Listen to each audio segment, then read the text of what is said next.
Alright, we got a 2011 Ford Explorer. Needs a starter. Battery's good. It just goes click, click. The starter is right down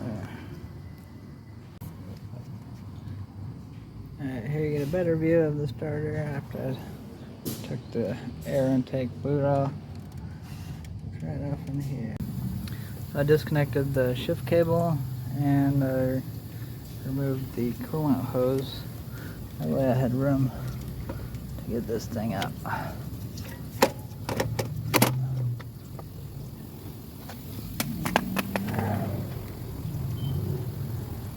To remove your shift cable,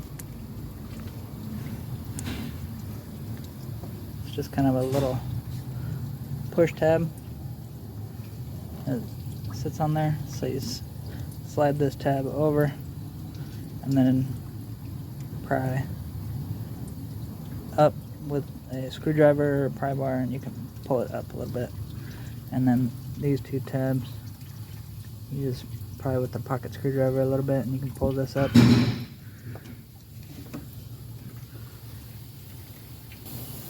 Alright, you got your new starter.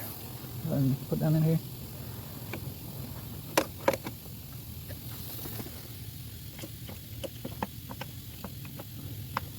Alright, go ahead and put your bolts in and hook all your stuff up.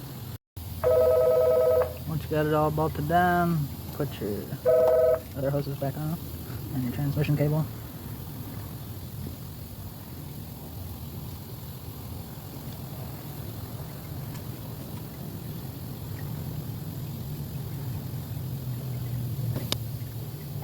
Pops on there.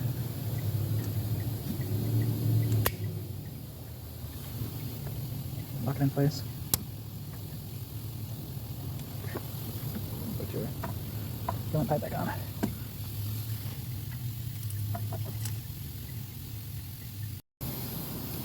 Alright, hook everything back up, put your airbox on, tighten it down, rehook your battery, plug in your connector.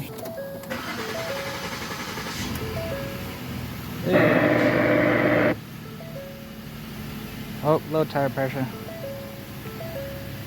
Other than that, looks good.